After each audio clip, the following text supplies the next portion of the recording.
Olá a todos, professor Emanuel Rosa. Vamos dar continuidade aqui aos nossos estudos, nesse programa Overdose OAB 32, no caminho da aprovação aí nesse exame. Hoje o tema será processo civil novamente e vamos falar a respeito de ação e citação. São dois pontos que eu acho bastante importantes, sempre muito requisitado no exame, na primeira fase do exame da OAB, na matéria de processo civil. Então hoje vamos falar a respeito de ação. O que é a ação? Como que eu conceituo a ação no processo civil? A gente pode conceituar a ação como sendo um instrumento jurídico de que se vale a parte interessada para provocar a atuação da jurisdição e buscar o atendimento de sua pretensão jurídica. Então, quando alguém tem alguma pretensão jurídica e não consegue de forma graciosa a satisfação do seu interesse, a satisfação da sua pretensão jurídica, ele se vale da ação como instrumento para provocar a jurisdição, né, e buscar via jurisdicional o atendimento dessa pretensão jurídica resistida pela parte contrária. Tá? Então esse é o conceito de ação. Ela tem natureza jurídica de direito público subjetivo. Então a natureza jurídica da ação, né, é de direito público subjetivo exercido em face do Estado, na medida em que a jurisdição é provocada, o Estado juiz é provocado para atuar e solucionar o problema de direito material. Então, natureza jurídica é direito público subjetivo exercido em face do Estado. Tratando dos elementos da ação, a gente pode tratar a respeito das partes, né? O aspecto subjetivo, o elemento subjetivo da demanda, que tem relação com os sujeitos que vão atuar no processo de forma direta ou indireta. Na causa de pedir, quando tratamos da causa de pedir, eu estou falando do elemento objetivo da demanda. Né? É o fundamento que lastreia a pretensão jurídica buscada. Doutrinariamente, podemos dividir em causa de pedir remota, que configura o fato jurídico que empresta o fundamento ao pedido do autor, e a causa de pedir próxima ou direta, que abarca os efeitos jurídicos que se pretende alcançar com a ação.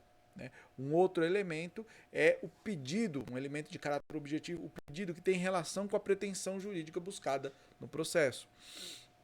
A doutrina faz referência ao pedido mediato, que é o bem material, o bem da vida que se pretende alcançar com o provimento do processo, e o pedido imediato, que se refere ao provimento jurisdicional que se busca com o pedido. Então, o provimento imediato, por exemplo, é o reconhecimento de um direito.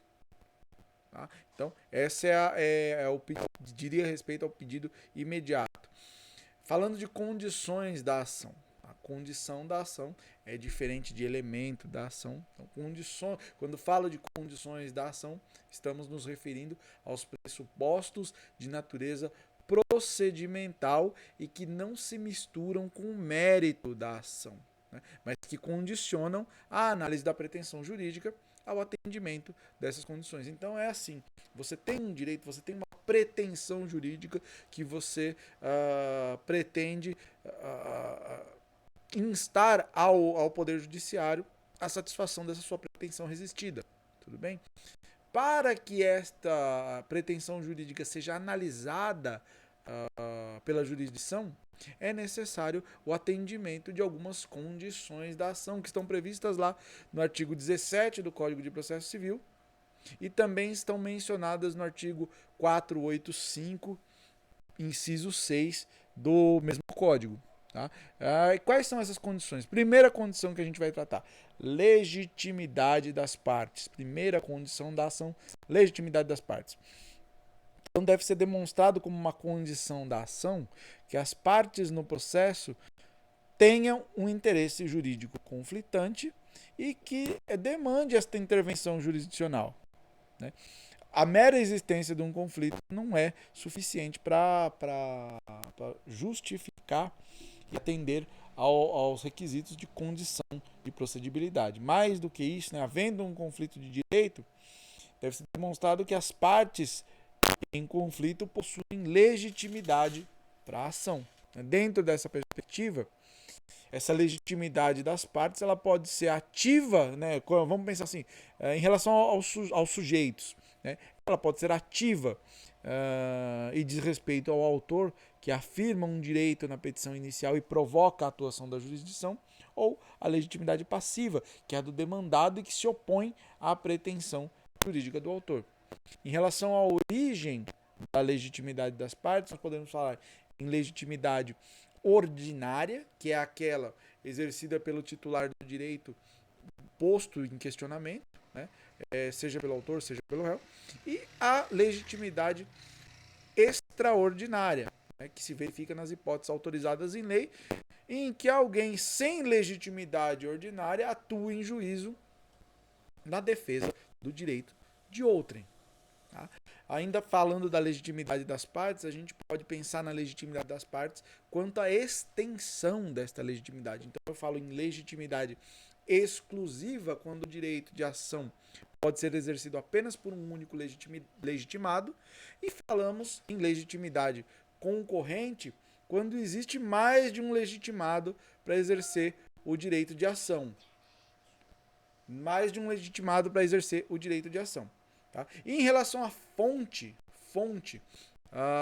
eu posso falar em legitimidade originária, né? Legitimidade originária é aquela exercida pelo autor quando propõe inicialmente a demanda, sendo que ele o legitimado originário. E a gente fala em legitimidade derivada quando ocorre uma sucessão no processo, né? Aquele que sucede o legitimador ordinário nas formas e hipóteses previstas na lei torna-se legitimado por derivação. Tá? Um outro aspecto que a gente tem que pensar como condição de procedibilidade ou condição do processo é o interesse processual.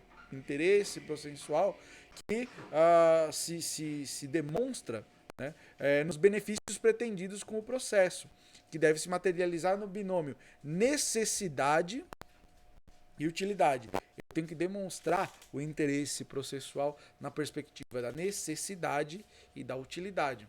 A atuação da jurisdição, ela deve ser a forma necessária para a resolução de um conflito de direito existente entre as partes. Considerando que o ordenamento jurídico veda a autotutela, a ação deve constituir o meio necessário para a composição da lide. Já numa perspectiva da utilidade, deve ser demonstrado que a pretensão jurisdicional pleiteada com a ação apresentará um resultado útil ao autor, né, no caso do provimento. Então a gente tem que tomar cuidado com o Código de Processo Civil, porque a possibilidade jurídica do pedido, na visão e na disciplina do Código de Processo Civil de 2015, ele deixou de ser uma condição da ação. Certo? E pensando na classificação das tutelas jurisdicionais, né? O que tem a ver com o pedido imediato, né? Como que eu posso classificar as tutelas jurisdicionais?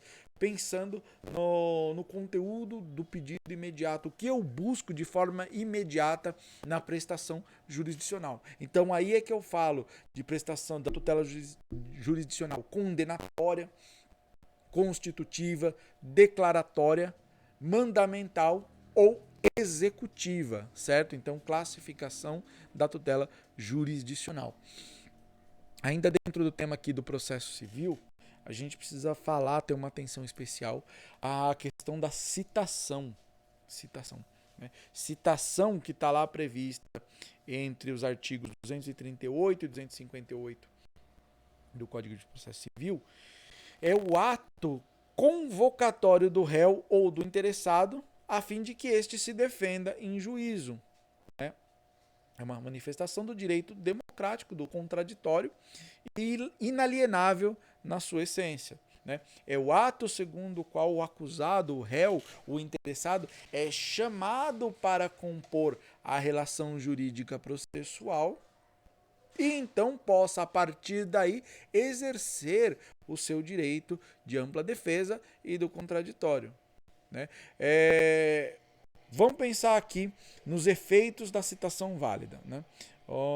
Ela constitui em moro devedor e interrompe a prescrição, ainda que declarada a incompetência do juízo. O Código de Processo Civil ele trata de modalidades de citação, né? E segundo a doutrina, essa citação ela pode ser real ou ficta. Citação real, e na citação real existe uma certeza jurídica de que o réu foi cientificado da propositura da ação, né? Nesta modalidade de citação real, a gente pode tratar as seguintes hipóteses, né? A primeira, a citação pelo correio, quando não for requerido de outra forma, a citação pelo correio por carta com aviso de recebimento, lá na forma 247 do Código de Processo Civil, é a regra. A regra, atualmente, é essa citação por correio. Algumas hipóteses excepcionam a regra, conforme está disposto no próprio artigo 247 do Código de Processo Civil, né? Então, nas ações que dizem respeito ao estado das pessoas, quando o citando, o objetivo da citação for incapaz, quando o citando for pessoa de direito público, quando o citando residir em local não atendido pela entrega domiciliar de correspondência, ou quando o autor justificadamente requerer que a citação se realize por outra forma.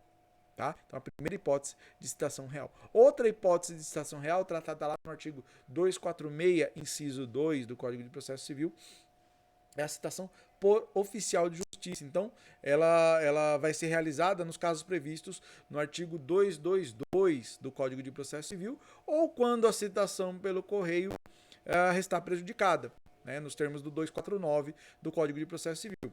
O mandado de citação, quando realizado pelo oficial de justiça, ele deve conter todos os requisitos previstos lá no artigo 250 do Código de Processo Civil. E o 251, ele estabelece as incumbências do oficial de justiça, né? Citar, ler o mandado, entregar a contrafé, certificar se o réu recebeu ou se recusou, certificar, fazer uma certidão de que o réu recebeu a citação, ou, no caso de ter se recusado a receber, que o réu se recusou a receber, e obter a nota de ciente quanto a esta modalidade. Outra modalidade, a terceira modalidade de citação real, é a citação por meio eletrônico, né? Essa forma de citação ela pode ser utilizada inclusive contra a fazenda pública, desde que o processo esteja acessível na sua integralidade ao citando.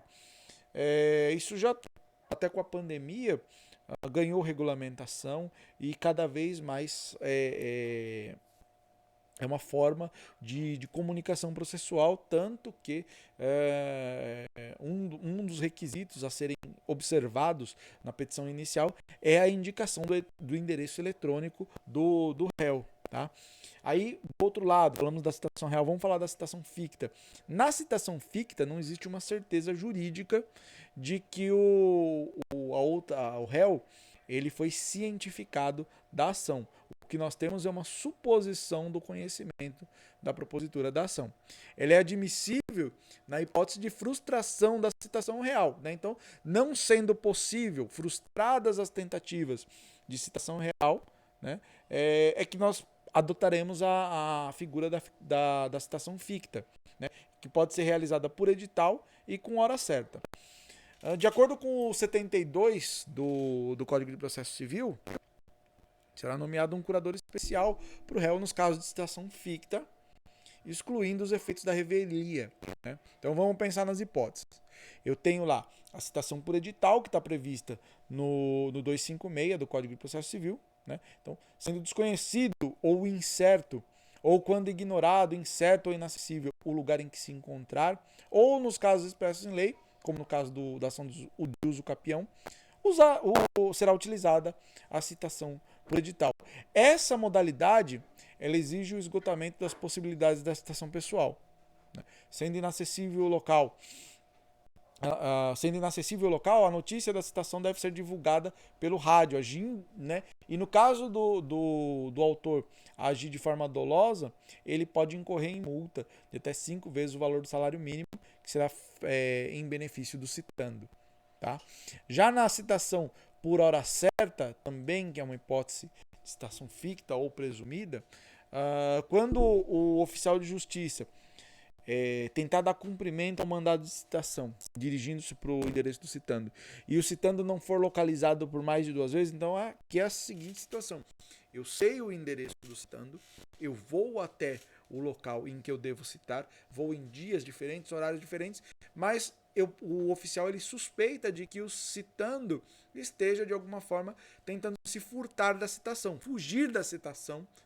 Então, nesse caso, o oficial ele vai intimar qualquer familiar do réu, ou na ausência desse, um vizinho, indicando que a citação será feita por hora certa. Então, ele vai dizer, ó, em tal hora, em tal horário, eu vou comparecer aqui para fazer a citação. Nessa hipótese, intimado o vizinho ou familiar de que o oficial comparecerá no próximo dia útil subsequente, num horário determinado, será feita a citação.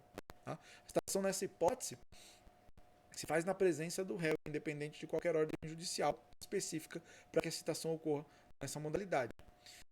Se o citando não se apresentar no dia e no local determinado, o oficial de justiça faz uma certidão sobre os motivos da ausência, dando por feita a citação, mesmo que a pessoa intimada não se encontre presente, entregando aí a contrafé para qualquer familiar ou para o vizinho do réu, com alerta de que, no caso de revelia, será nomeado um curador especial para o citando. Tá? Temos que fazer algumas observações em relação à citação.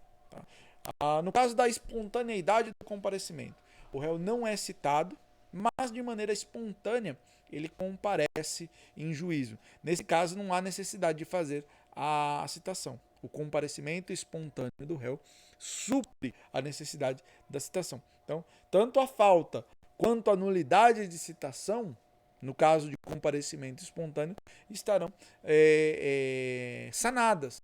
Nesse caso, a única observação é que deve ser concedido um prazo para a resposta. E também a gente tem que considerar a questão da pessoalidade da citação na leitura do artigo 242, parágrafos 1º e 2º. Né? A citação ela deve ser feita na pessoa do réu. Se o réu for pessoa menor impúbere, ela será realizada para o representante. Se for menor púbere, tanto o réu quanto o representante, no caso assistente, devem ser citados. Tá? Eu considero válida a citação feita ao procurador na pessoa do mandatário, do administrador, feitor ou gerente, né? E na pessoa daquele que estiver recebendo aluguel, no caso do locador ausente. Tudo bem? Uma outra coisa que a gente tem que ficar atento, não pode receber citação por respeito à dignidade da pessoa humana, na hipótese do 244 do Código de Processo Civil, e no caso de impossibilidade, aquelas hipóteses do 245 e 247. Né? Então, esses são os aspectos que a gente tem que levar em consideração e analisar bem na hora de pensar sobre o estudo sobre ação e citação no processo civil. Logo mais a gente volta com outras informações. Valeu, obrigado, tchau.